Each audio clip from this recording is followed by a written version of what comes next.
ওই যে একটা ঘড়ি পড়ে যাচ্ছে, দেখো দেখো, ঘড়িটা পড়ে যাচ্ছে।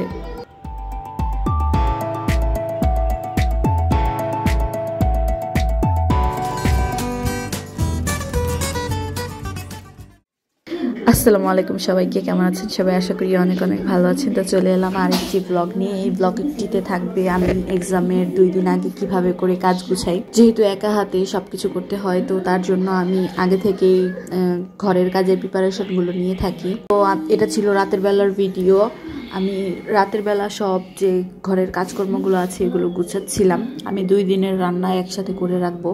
আমি পরীক্ষা দেবার 1-2 দিন আগে আমি আমার বাবার বাসায় চলে যাই। ওইখান থেকে আমার পরীক্ষা দেওয়াটা বেশি সুবিধাজনক মনে হয়, কারণ পরীক্ষার আগের 2 দিনের পড়াটাই হচ্ছে গিয়ে মেন। যেহেতু আমরা কেউই অনার্স মাস্টার্স যখন পড়াশোনা করি, তো এই কোর্সগুলোতে কিন্তু আমরা কিন্তু সারা বছর খুব একটা পড়াশোনা করি না। পরীক্ষার 2-1 দিন আগে থেকেই হয় পড়াশোনাটা স্টার্ট হয়। এটা শুধু আমার ক্ষেত্রেই না, এটা ম্যাক্সিমাম ছেলে মেয়ের ক্ষেত্রে এরকমটা হয়, কিন্তু আমার ক্ষেত্রে আসলে শুরু থেকে এরকম। এক একজনের পড়াশোনার ক্রাইটেরিয়া আসলে এক এক রকম। কে কীভাবে পড়াশোনা করে এটা তার তার নিজস্ব একটা স্ট্র্যাটেজি। তো এখানে আমি আমার যেই মানে থালা বাসনগুলো ছিল ফার্স্টে, তো সেগুলো আমি আগে ধুয়ে নিচ্ছিলাম, কারণ থালা বাটি তারপরে কিচেনটা ক্লিন থাকলে কাজ করতে আর কি সুবিধা হয় বলে আমার মনে হয়। আর এছাড়াও রান্না করতে গেলে দেখা যায় যে এমনিতেও অনেক হাঁড়ি পাতিল জমে যায়, তো ওই সময় আবার আরও প্যারা হয়ে যাবে, বেশি হয়ে যাবে। এর জন্য আমি আগেই অল্প অল্প করে ধুয়ে নিচ্ছিলাম। অল্প অল্প করে কাজগুলো এগিয়ে রাখলে মনে হয় যে পরবর্তীতে কাজগুলো করা একদম সহজ হয়ে যায়। রাতের বেলা আসলে গ্যাসটা থাকে, যার কারণে রাতের বেলা রান্না করলে এমনিতেও সুবিধা হয়।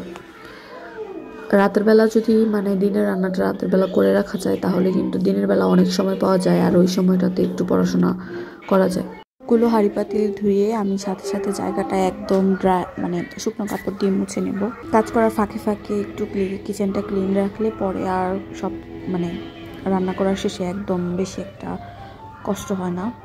তো এখন আমি কেটে রাখা মাছগুলো ভালো করে লবণ দিয়ে এটাকে ভালো করে পরিষ্কার করে নেব।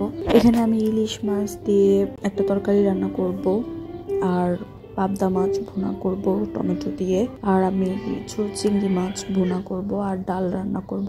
সব রান্না বান্না, ঘর গোছানো, এই সব একদম মনে হয় যে মেয়েদের উপরই ফরজ হয়ে গেছে, এগুলো মেয়েদেরই কাজ এরকম। তো যাই হোক, যেই সব কাজগুলো একদমই না করলেই না, সেগুলো আসলে আমি করি।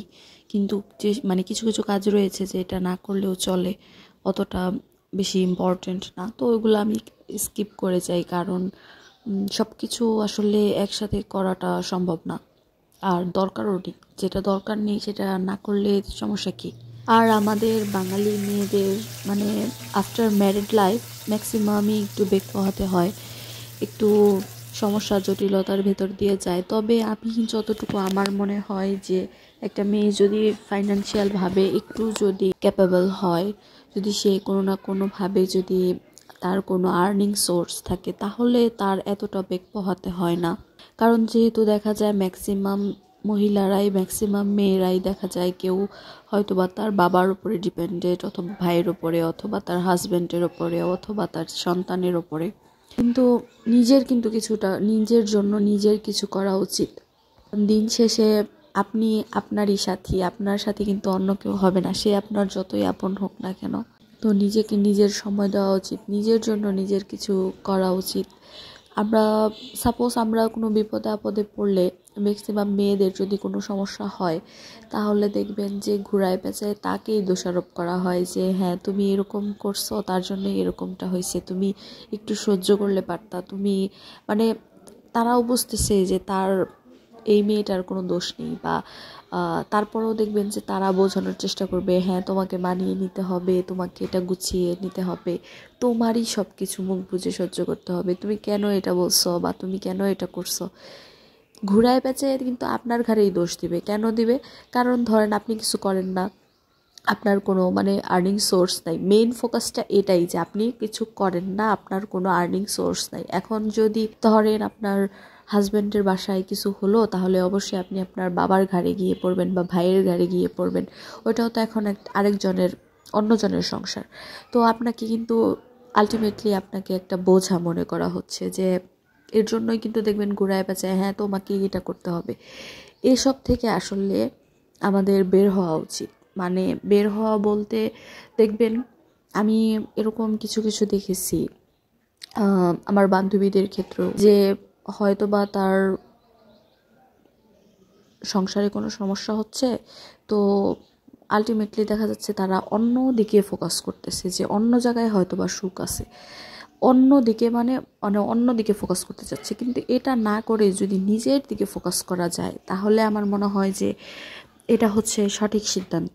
মানে তুমি নিজে কিছু করো, তুমি নিজেকে নিজে ডেভেলপ করো, তুমি নিজের উন্নয়ন করো, তাহলে আর খুঁজতে হবে না যে কার সাথে গেলে আমি ভালো থাকবো, কার মাধ্যমে আমি ভালো থাকবো, মাধ্যম খুঁজতে হবে না। আমার মনে হয় যে নিজের ওপর ইনভেস্ট করা উচিত, নিজেকে উন্নয়ন করা উচিত। একটা মানুষ যখন নিজে একদম সফল হয়, মানে তার কারো উপরে নির্ভর করতে হয় না, সে নিজে মোস্ট ক্যাপাবল থাকে, তখন দেখবেন যে আশেপাশের সবাই বাহবা দেয়, আশেপাশের সবাই আপনার পাশে থাকবে।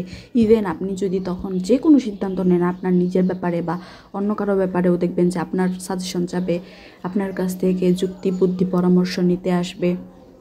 তো এইরকমই আসলে আমাদের সমাজ ব্যবস্থাটা হচ্ছে এইরকমই। যখন আপনি দিন শেষে কোনো জায়গায় গিয়ে পৌঁছাবেন তখন দেখবেন যে মানুষগুলো মাছির মতো আপনার পিছনে পিছনে ভন করতেছে।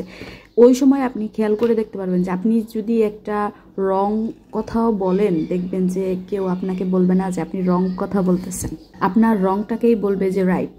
এইটাই আসলে আমাদের মেয়েদের উচিত সবার আগে আমাদের নিজের পায়ের নিচের মাটিটা আগে শক্ত করা। ফার্স্টের দিকে সবারই বেগ পোহাতে হয়। আপনারা দেখবেন যে আসলে 100%-এর মধ্যে 80% মেয়েরই হচ্ছে গিয়ে বেগ পোহাতে হয়, বাকি 20% আছে যারা অনেক লাকি, আল্লাহ তাদের ভাগ্য অনেক ভালো করে দিছে, যার কারণে তাদের বেগ পোহাতে হয় না। তারা ফ্যামিলি থেকে ফুল সাপোর্ট পায়, বাবা মা থেকেও ফুল সাপোর্ট পায়, হাজব্যান্ডের তরফ থেকেও ফুল সাপোর্ট পায়। তো যাই হোক, সবসময় নিজে কিছু করার চেষ্টা করা উচিত, নিজেকে ডেভেলপ করা উচিত। একটা বিষয় আপনারা সবসময় খেয়াল রাখবেন যে আমাদের আশেপাশে কিছু অবাধ্য আত্মীয় স্বজন থাকে। এই অবাধ্য আত্মীয় স্বজনের কারণেই মূলত আমাদের জীবনের যেই সমস্ত ঘটনাগুলো ঘটে তার 99% ঘটনাই ঘটে এই অবাধ্য আত্মীয় স্বজনের জন্য।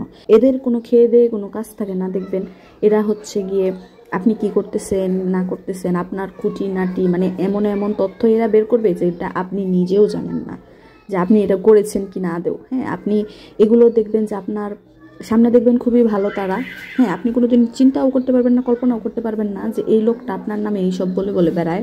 সব মানুষের থেকে দূরে থাকবেন। আজকের মতো এই পর্যন্ত ছিল। থ্যাঙ্কস ফর ওয়াচিং এন্ড আসসালামু আলাইকুম এভরিওয়ান।